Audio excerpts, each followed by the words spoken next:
नमस्कार दोस्तों, स्वागत है आपका एक और नई वीडियो में। तो आज की वीडियो में हम देखेंगे क्लास 12th केमिस्ट्री का एक ऐसा समीकरण जिससे मैक्सिमम न्यूमेरिकल पूछे जाते हैं। आप ये मान सकते हैं कि इतने सेट हमारे जैसे 6-7 सेट बनते हैं, ऐसा कोई सेट नहीं छूटेगा जिसमें इस समीकरण से रिलेटेड कोई न्यूमेरिकल ना आए। ये आप ये मान सकते हैं कि ये जो समीकरण है न्यूमेरिकल्स का बाप है। इस समीकरण को आप तैयार कर लिए तो आप ये समझिए 6-7 नंबर न्यूमेरिकल के जो हैं वो आपके अच्छे से अच्छे तैयार हो जाएंगे। तो समीकरण कौन सा है? समीकरण का नाम है अर्नस्ट समीकरण या नस्ट समीकरण, नेक्स्ट इक्वेशन। न्यूमेरिकल्स कब आप है इस तरीके से समझेंगे इसको, सब कुछ समझ में आएगा आपको। बस लास्ट तक वीडियो को देखते रहना है, क्योंकि बहुत से बच्चे होते हैं तो थोड़ा सा देखें और स्किप करके आगे बढ़ जाते हैं। मेरा फेस इतना जरूरी नहीं है जितना जरूरी आपको ये न्यूमेरिकल समझना है। ठीक है, फेस भले गंदा आ रहा हो, लाइट इफेक्ट इतना नहीं पड़ रहा है, पर ये आपको जो समीकरण है वो अच्छे से समझते हुए चलना है। देखिए यहाँ पर लिखा हुआ है E cell is equal to E naught cell minus R T upon में N F L N into Q. अब ये कुछ नहीं समझ में आ रहा होगा, क्या ये क्या है, ये क्या है, ये क्यों है, ये क्यों, ये कुछ नहीं समझ में आ रहा होगा। सब कुछ समझ में आएगा, थोड़ा धैर्य बनाए रखिए। देखिए ये जो लिखा हुआ है ये है ई सेल। ई सेल का मतलब है विद्युत वाहक बल। ठीक है, ईएमएफ क्या है? विद्युत वाहक बल, सेल का विद्युत वाहक बल। और ये जो ई नोट सेल है ये मानक विद्युत वाहक बल है। ये सेल का विद्युत वाहक बल और ये सेल का मानक विद्युत वाहक बल। और ये माइनस का साइन लगा है। आर क्या है? गैस नियतांक। टी क्या है? टेम्परेचर है यहाँ पर। एन क्या है? एन हमारा इलेक्ट्रॉनों की संख्या है। एफ क्या है? फैराडे नियतांक है। और ये लोग है। और ये क्यों, क्यों यहाँ पर किस लिए आया है वो भी अभी समझ में आ जाएगा। देखिए ये हमारा जो समीकरण स्टार्ट होता है ये हमारा यहाँ से स्टार्ट होता है और इससे धीरे धीरे इतने फॉर्मूले निकलते हैं। इसीलिए मैं बता रहा हूँ ये न्यूमेरिकल्स का बाप समीकरण है। इसको अगर आप तैयार कर लिए तो इसमें बहुत से समीकरण हैं जिस पर अक्सर न्यूमेरिकल पूछे जाते हैं। यहाँ पर मैं आपको एक बार दिखा देता हूँ किस तरीके के न्यूमेरिकल्स पूछे गए। देख लीजिए आप कितने न्यूमेरिकल इस पर पूछे गए हैं। और मैं कुछ ही न्यूमेरिकल्स को उठाया हूँ, स्क्रीनशॉट यहाँ पर आपको दिखा रहा हूँ। बहुत से ऐसे और न्यूमेरिकल्स हैं जो इन पर पूछे जाते हैं। तो चलिए सबको ध्यानपूर्वक समझते हैं। अब देखिए यहाँ से शुरू होता है E cell is equal to E naught cell minus R T upon में एन एफ और लोग। ये जो एल एन है ये देखिए यहाँ पर नोट में लिखा हुआ भी एल एन और लोग ई, ये जो बराबरी है। ठीक है, इसकी जगह पर हम क्या यूज करते हैं? 2.303, 2.30 यानी 2.303 ये यूज कर सकते हैं, इसके बराबर होता है। और जहां पर भी लोग आपको दिख जाए ये लोग बेस ई होता है। ठीक है, ई लिखा नहीं जाता है पर ये लोग बेस ई होता है। थोड़ा सा आपको ध्यानपूर्वक समझते हुए चलना है। अभी बस इतना समझिए कि E cell is equal to E naught cell minus R T upon में एन एफ और लॉग एन इंटू क्यू होता है। अब क्यू को हटाने के बाद हम यहाँ पर लाते हैं। क्यू को हटाने के बाद आएगा P by R. P by R. P क्या है? प्रोडक्ट की सांद्रता और ये क्या है? रिएक्टेंट की सांद्रता, यानी प्रोडक्ट यानी उत्पाद की सांद्रता। और आर क्या है? अभिकारक की सांद्रता। तो ये जब क्यू की जगह पर आया तो हमने क्यू की जगह पर ये रख दिया। ठीक है, और हम जानते हैं एल एन जो होता है वो लोग के बराबर ही होता है और इसकी जगह पर हम ये यूज करते हैं। तो एल एन हटा और ये क्यू हटा तो हमारे पास क्यू को हटाने के बाद क्या आया? पी बाई आर आ गया। और एल एन हटाने के बाद लोग आ गया। और इनकी जगह पर हम ये भी यूज कर सकते हैं। तो हमने ये 2.303 लिख दिया। बस आपको समीकरण समझना है। कभी कभी ये खुद पूछ लिया जाता है, 5 अंक में पूछा जाता है। अगर इसको पूछा नष्ट समीकरण को समझाइए तो ये पूरे 5 अंक में पूछा जाएगा, इससे भी एक भी नीचे नहीं पूछा जाएगा। तो यहाँ पर देखिए 2.303 ये हम यहाँ पर यूज कर लिए। अब देखिए वही है, ई सेल उतार लिए, ई नॉट सेल यहाँ पर आ गया, माइनस का साइन यहाँ पर आ गया। और ये जो अंक है यानी ये जो लिखा हुआ है वो 2.303 यहाँ पर हम यूज कर लिए। बाकी ये आर टी वैसे है और एन एफ वैसे है। एल एन की जगह पर हम लोग यूज कर लिए हैं, क्यू की जगह पर ये आता है। तो हमने ये आपको नोट में याद भी रखना है। ठीक है, जब आपको समझाना होगा तो इसी तरीके से आपको लिखना भी है। तो हम क्या किए, ये पी बाई आर लगा दिए क्यू की जगह पर। अब ये हमारे पास एक समीकरण आ गया। तो पहला समीकरण हमारा ये था। थोड़ा ध्यानपूर्वक आप समझते हुए चलिए, क्योंकि ये आपके मैं मिनिमम 5 से 7 अंक बता रहा हूँ। अगर खुद यही आ गया तो 5 अंक, अगर न्यूमेरिकल से आए तो 7 अंक, मैक्सिमम आपके 8-9 तक अंक तक इसमें से न्यूमेरिकल आते हैं। तो ध्यानपूर्वक यहाँ पर समझते हुए चलिए। दूसरा जो हमारा समीकरण आया वो ये आया। दूसरा समीकरण भाई क्या आया है? E cell is equal to E naught cell minus 2.303 R T upon में N F log P by R. Sorry, ये पी बाई आर बाहर रह गया, इसको भी इसी समीकरण में लेना है। ठीक है, पी बाई आर ये। अब हमारा जो मोस्ट इंपोर्टेंट जिस पर मैक्सिमम न्यूमेरिकल पूछे जाते हैं वो हमारा वो समीकरण है ये थोड़ा ध्यानपूर्वक आप इस समीकरण को समझिए। ये वाला जो समीकरण है किसी भी हाल में आपको नहीं छोड़ना है। इसी समीकरण पे आपके मैक्सिमम न्यूमेरिकल लगेंगे।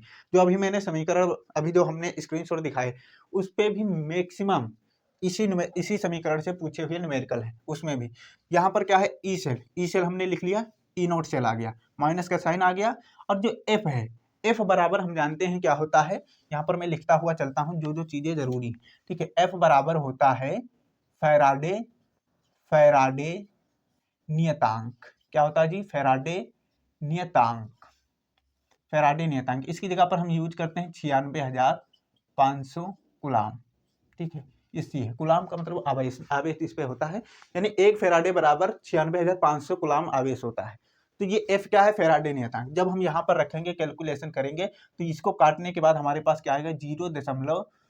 0.0591 ये आएगा। तो हमने कैलकुलेशन इसको और इसकी कैलकुलेशन करने के बाद ये निकाल लिया, बचा हमारे पास एन और आरटी भी यहाँ पर चला। अब यहाँ पर ये जो समीकरण आया, ये कब यूज करना है, ये थोड़ा ध्यानपूर्वक आप समझिए। ये तब यूज करना है एट टी कितना होना चाहिए, यानी टेम्परेचर कितना होना चाहिए? 25 डिग्री, यानी सामान्य तापमान होना चाहिए 25 डिग्री सेल्सियस का। या तो हम ऐसे भी इसको केल्विन में बदल के लिख सकते हैं, 298 केल्विन का तापमान होना चाहिए। तब हम इस समीकरण को यूज करेंगे, ठीक है। कब यूज करेंगे?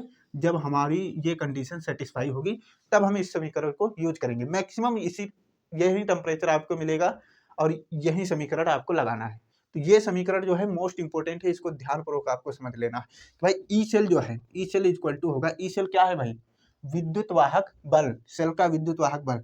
ईएमएफ ज्ञात करने के लिए बोलता है, ठीक है। हम लिखते हुए भी चल रहे हैं। ई सेल क्या है भाई? हमारे साथ बोलिए, ई सेल इक्वल टू विद्युत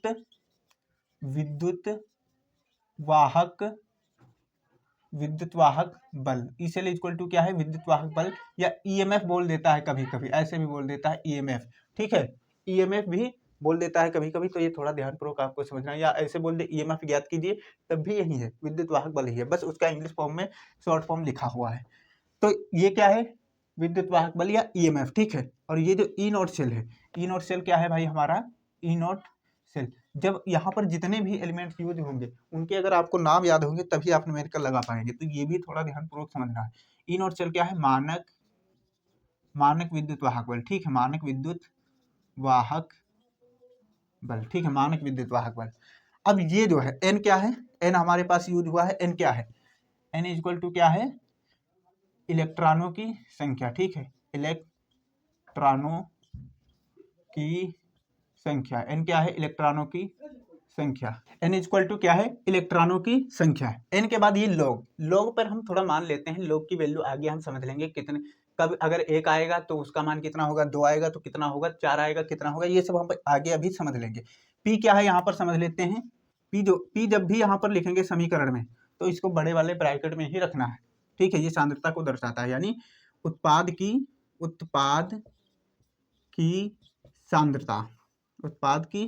सांद्रता। पी क्या है? उत्पाद की सांद्रता। और ये जो आर है यहाँ पर, आर क्या है? अभिकारक की सांद्रता। किसकी? अभिकारक की सांद्रता। ध्यानपूर्वक आपको समझते हुए सब कुछ चलना है, और मैं इस तरीके से आपको कराते हुए चलूंगा, इस पर न्यूमेरिकल भी करा दूंगा, सब कुछ आपका क्लियर हो जाएगा। और ये 7 से 8 से 10 अंक मान के चलिए, मैक्सिमम 10 अंक ये आपके आराम से क्लियर हो जाएंगे। इस पर बहुत ज्यादा न्यूमेरिकल पूछे जाते हैं और हर सेट में आपको देखने को मिल जाएगा। आप चाहे मॉडल पेपर उठाकर देख लीजिए, या तो किसी का जैसे क्वेश्चन बैंक है उसमें देख लीजिए, कहीं ना कहीं आपको देखने को ये मिल ही जाएगा न्यूमेरिकल्स में। या तो खुद ये बैठा होगा, नष्ट समीकरण को समझाइए। और इसी चैप्टर से एक और नियम है जिसका नाम है कोलराउज का नियम, वो भी कई बार पूछा हुआ है, उसको भी मैं इसी आसान वे में समझाने वाला हूँ। सब कुछ ध्यानपूर्वक समझते हुए चलना है। मैं गारंटी लेता हूँ कि जितना मैं बता रहा हूँ, अगर उतना आप तैयार कर लेते हैं तो एग्जाम तक आपका अच्छा स्कोर हो जाएगा, ये मेरी गारंटी है। तो आर इक्वल टू क्या है? अभिकारक की सांद्रता है। अब यहाँ पर हमने इस समीकरण के बारे में जितना भी जरूरी था वो समझ लिया, जितने भी साइन थे वो हमने समझ लिए। बाकी लॉग वगैरह ये हम अभी समझ लेंगे कि लॉग की प्रॉपर्टीज क्या होती हैं। नोट में तो वही लिखा है भाई, ln की जगह पर हम log e भी ले सकते हैं, यानी ये दोनों बराबर ही हैं। log e लिखा नहीं जाता है, पर जहां भी log लिखा होगा वहाँ e बेस ही होता है। वो इक्वल टू हम ये लिख सकते हैं, ठीक है, 2.303। तो हमने यहाँ पर लिखा था, फिर इन दोनों की प्रॉपर्टीज यहाँ पर रखी, इसको भी रखा। और जो फेराडे नियतांक था, फेराडे नियतांक यानी ये जो एफ था, इससे हमने इसको भाग दिया तो इतना हमारे पास आया। बचा हमारे पास एन, तो वो उतार लिए, बाकी लोग ये उतार लिए, ठीक है। तो ये हमारा मोस्ट इंपोर्टेंट फॉर्मूला है, ठीक है। इसीलिए मैंने रेड कलर से इस पे स्टार बना रखा है। तो इस पे मैं 2 स्टार बना देता हूँ, रेड और ब्लू। तो ये आपको किसी भी हाल में नहीं छोड़ना है। और अगर ये खुद पूछा हुआ 5 अंक में पूछा जाता है, अगर खुद पूछा तो सब कुछ ये जो मैं बता रहा हूँ ये आपको लिखना पड़ेगा। तो ये ध्यानपूर्वक समझते चलिए। फिर यहीं से एक फॉर्मूला निकलता है ई नोट सेल। ई नोट सेल कब निकलता है, ध्यानपूर्वक समझिए। जब क्या हो जाता है भाई, E cell is equal to 0, ये साम्यावस्था पर होगा, ठीक है, साम्यावस्था पर, ठीक है। जब क्या हो जाएगा, E cell is equal to 0 हो जाएगा, E cell is equal to 0, और जो यहाँ पर E cell is equal to 0 हो जाएगा, और ये क्यू जो है हमारा, क्यू इज इक्वल टू क्या हो जाएगा, के सी हो जाएगा, ठीक है, क्यू इज इक्वल टू के सी हो जाएगा। तो हम ये फॉर्मूला यूज करेंगे। इधर जाएगा तो प्लस का हो जाएगा, इस ये जो माइनस का था इधर जाएगा प्लस का हो जाएगा, प्लस का होगा तो हमारे पास प्लस का ई नॉट सेल बचेगा। ई नॉट सेल इक्वल टू क्या हो जाएगा, 0.0591 हो जाएगा, अपान में एन हो जाएगा, फिर लॉग आ जाएगा। अब हमने क्यू की जगह पर ही पी बाई आर लिया था कि नहीं लिया था। जब क्यू की जगह पर पी बाई आर लिए थे, यहाँ पर देखिए, तो हम, और ये बोल रहा है कि क्यू इक्वल टू के सी हो जाएगा, तो क्यू बराबर ये है, और क्यू की जगह पर हम क्या रख सकते हैं, के सी रख सकते हैं। तो लोग की जगह पर पी बाई आर था, यहीं पे हम के सी लिख देंगे। तो ये हमारा हो गया ई नोट सेल ज्ञात करने का एक फॉर्मूला। ई नोट सेल क्या है, सेल का मानक विद्युत वाहक बल। क्या है भाई, सेल का मानक विद्युत वाहक बल। अब ये गिब्स ऊर्जा, ठीक है, गिब्स ऊर्जा, ये भी फॉर्मूला काफी ज्यादा इंपॉर्टेंट है।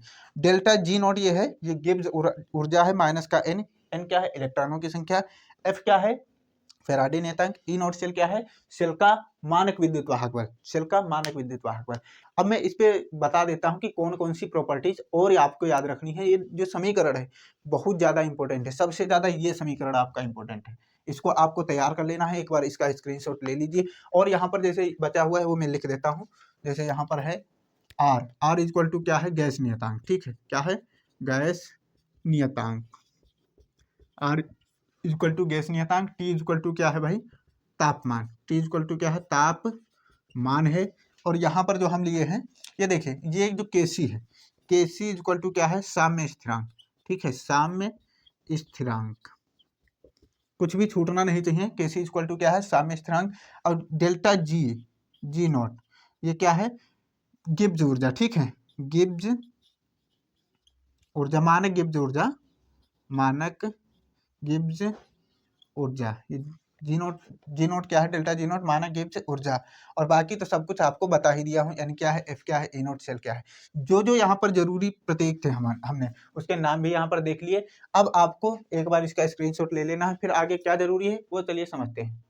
उम्मीद करता हूं कि आप इसका स्क्रीनशॉट ले लिए होंगे। देखिए, इसको किसी भी हाल में, मैं कई बार बोल चुका हूं, इसको किसी भी हाल में नहीं छोड़ना है, ये सबसे ज्यादा इंपॉर्टेंट है। और मैं इस वक्त वही करा रहा हूं जो एग्जाम में आपका अच्छा स्कोर खड़ा कर सके, क्योंकि अभी इतना टाइम नहीं बचा हुआ है कि आप अच्छे से सब कुछ क्लियर करते हुए चले। देखिए, बहुत टाइम था आपके पास, अब नहीं है। अब आपके पास मुश्किल से 50-55 दिन बचे हुए हैं। आप ये सोच रहे होंगे 50-55 दिन कैसे बचे हैं। देखिए, जनवरी आपका प्री बोर्ड में गुजरने वाला है, प्री बोर्ड आपके चालू हो जाएंगे, 1 महीना ऐसे चल जाएगा, फिर 18 फरवरी से आपके पेपर चालू हैं। तो अभी वे आप वही तैयार कीजिए जो एग्जाम में अच्छा स्कोर आपका खड़ा कर सके। और ये मैं गारंटी लेता हूँ, अगर आप मेरे चैनल के साथ जुड़े रहते हैं तो मैं आपको एग्जाम तक इतना करा कर जाऊंगा कि वो आपका अच्छा स्कोर अच्छे से खड़ा कर देगा। चलिए अब समझते हैं इसमें और कौन कौन सी चीजें हैं जो हमें याद रखनी जरूरी है। अब चलिए इसमें जो जो हमें याद रखना है वो चलिए समझ लेते हैं। यहाँ पर आपको थोड़ा सा फॉर्मूले जो है लोग के वो याद रखने हैं। ये अगर आपके पास मैथ होगी तो आपने पहले ही देख रखे होंगे, नहीं आपके पास मैथ है, बायोलॉजी है, या आपने मैथ है फिर भी नहीं पढ़ा हुआ है, तो यहाँ पर थोड़ा सा ध्यानपूर्वक आप समझते हुए चलिए, सब कुछ समझ में आ जाएगा। देखिए, log m बाई एन, अगर आपका जो log है, जब भी जो फॉर्मूला हमारा मेन था उसमें p बाई आर की जगह पर log जो इस तरीके का बन रहा है, वैल्यू आपकी इस तरीके की आ रही है, तो आप इसको इस तरीके से भी लिख सकते हैं। एग्जाम्पल के लिए मान लीजिए हमारे पास आ गई कोई वैल्यू log 4/3, इस तरीके से log 4/3 आ गई, तो हम इसको क्या कर सकते हैं, इसको ऐसे लिख सकते हैं log 4 और माइनस log 3, ये लिख सकते हैं। अब आपको थोड़ा ये समझना है कि ये जब ऐसे होगा तो इसको ऐसे लिखेंगे। अब ये आया log 4 log 3, अब इसकी वैल्यूज हमें लानी है। इसकी वैल्यू कहाँ पर लिखी हुई है, यहाँ पर देखिए, log 1 की वैल्यू कितनी होगी, 0 होगी, और log 2 की वैल्यू कितनी होगी, 0.3010, log 2 की वैल्यू 0.3010, और log 3 की वैल्यू कितनी होगी, log 3 की वैल्यू 0.4771, ठीक है, यानी 4771, 0.4771, और log 5 की ये सब वैल्यूज यहाँ पर लिखी हुई हैं। अब देखिए यहाँ पर आपको दिख रहा होगा कि log 4 है यहाँ पर, लेकिन 4 की वैल्यू तो यहाँ दी नहीं गई है। तो हम दो जो है, दो का स्क्वायर कर सकते हैं कि नहीं कर सकते हैं? कर सकते हैं ना। ये जो वैल्यू दी गई है यहाँ पर log 4 है और log 3 है, तो log 4 का वैल्यू यहाँ पर है नहीं, तो हम दो का स्क्वायर कर सकते हैं। स्क्वायर करेंगे तो हमारा फॉर्मूला इस तरीके का बनेगा, फिर इसको इसमें बदल देंगे। सब कुछ अभी समझ में आएगा, थोड़ा सा ध्यानपूर्वक धैर्य से समझते हुए चलिए। देखिए अभी यहाँ पर ये समझिए कि भाई ये इस तरीके का अगर बनेगा तो हम इसको इस तरीके से लिख देंगे, यानी जैसे 4/3 होगा तो हम इसको इस तरीके से माइनस का साइन लगाकर लिख देंगे। अगर गुणे में आएगा तो उसको हम इस तरीके से लिख देंगे, log m plus log n हो जाएगा। log m plus log n हो जाएगा, यहाँ पर केवल n लिखा हुआ है, लेकिन log m plus log n हो जाएगा, ये हो जाएगा। अगर स्क्वायर में आ गया यानी पावर में आ गया, क्यूब में आ गया, किसी में भी आ गया, पावर में अगर आ गया तो जो पावर होगी उसको आगे कर देंगे और बाकी log m इधर आ जाएगा, ठीक है। यानी log m की पावर n है तो n पहले आ गया और log m हो गया। इस तरीके ये 3 फॉर्मूले आपको और तैयार करने हैं और यही आपके 10 अंक की ओर ले जाएंगे। ध्यानपूर्वक आपको समझते हुए चलिए। अगर 5 अंक में पूछा हुआ तो सब कुछ ये लिखना पड़ेगा आपको, भले ये मत लिखिए क्योंकि वैल्यू आपको रटनी है, ठीक है। याद करने हैं कि 1 की वैल्यू कितनी है, इसकी वैल्यू कितनी है, पर फॉर्मूला आपको थोड़ा दर्शाना पड़ेगा, तभी आपका सरलीकरण होगा कि हाँ इस तरीके से बच्चे ने अच्छे से तैयार किया हुआ है। अब थोड़ा यहाँ समझिए, log 1 की वैल्यू कितनी है 0, log 2 की वैल्यू इतनी है, log 3 की वैल्यू इतनी है, log 5 की वैल्यू इतनी है, 7 की इतनी है और log 10 की वैल्यू इतनी है।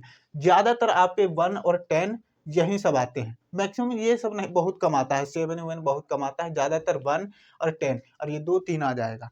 अगर आ गया मान के चलो, जैसे यहाँ पर हमने 4 लिखा था, 4 आ गया तो 4 को हम कैसे लिख सकते हैं, log 4 को ऐसे कर सकते हैं, log 2 की पावर 2, 2 की पावर 2 लिख सकते हैं कि नहीं लिख सकते हैं। जैसे ही log 2 की पावर 2 को करें, ये क्या है भाई, log 4 है ना, log 4 को हम ऐसे लिख दे 2 की पावर 2। अब जैसे ये लिखेंगे तो इस तरीके का फार्मूला बनेगा ना, तो इसको हम क्या कर देंगे, इस तरीके का बनेगा तो 2 आगे आ जाएगा, फिर log 2 हो जाएगा, पावर आगे आ जाएगी और जो यहाँ पर है वो पीछे हो जाए। अब इससे तो कोई लेना देना है नहीं, अब बचा हमारे पास log 2। अब देखिए log 2 की वैल्यू है, log 2 की वैल्यू यहाँ पर रखी हुई है। अब log 2 की वैल्यू रखिए और इसको हल कर दीजिए, यानी गुणा कर देंगे, आंसर आ जाएगा। उम्मीद करता हूँ ये समीकरण आपको समझ में आया होगा। देखिए ये जो समीकरण है न्यूमेरिकल्स का बाप है, ये समझ लीजिए कि इससे मैक्सिमम न्यूमेरिकल आपके एग्जाम में पूछे जाने वाले हैं, तो आपको इसको किसी हाल में भी नहीं छोड़ना है, इसको आपको तैयार कर लेना है। इसलिए मैंने लिखा हुआ है न्यूमेरिकल्स का बाप। आपके एग्जाम में मैक्सिमम न्यूमेरिकल इससे पूछे जाने वाले हैं। तो ये जो यहाँ पर लिखा हुआ है इसका एक बार स्क्रीनशॉट ले लीजिए ताकि आपको अच्छे से तैयार करने में कोई दिक्कत ना हो। उम्मीद करता हूँ आप इसका स्क्रीनशॉट ले लिए होंगे। इसी तरीके से मैं इसके न्यूमेरिकल और कोलराउज का नियम जो मोस्ट इंपॉर्टेंट है, उसमें न्यूमेरिकल्स और कभी कभी वही कई बार पूछा हुआ है, मैं आपको स्क्रीनशॉट भी यहाँ पर दिखा दूँ, कोलराउज का नियम कितनी बार यहाँ पर पूछा हुआ है, आप देख सकते हैं। अब इसको मैं अगली वीडियो में कराने वाला हूँ, अगर आप चैनल पर बने रहते हैं तो वो भी वीडियो आपको मिल जाएगी। उसको भी एकदम आसान भाषा में मैं करा दूंगा, जो कि आपके एग्जाम के लिए अच्छा हेल्प करेगा। मिलते हैं नई वीडियो में, तब तक के लिए दोस्तों के साथ शेयर कर देना। और मैं गारंटी लेता हूँ अगर आप चैनल के साथ जुड़े रहते हैं तो, बाकी मैं ये नहीं कहूँगा अगर आप थोड़ा यहाँ देखें थोड़ा वहाँ देखें तब देखिए, कुछ भी तैयार नहीं होगा। अब भटकने का टाइम नहीं है, अब एक साथ जुड़ जाइए और तैयारी में लग जाइए, सब कुछ क्लियर हो जाएगा। मिलते हैं नई वीडियो में, तब तक के लिए जय हिंद।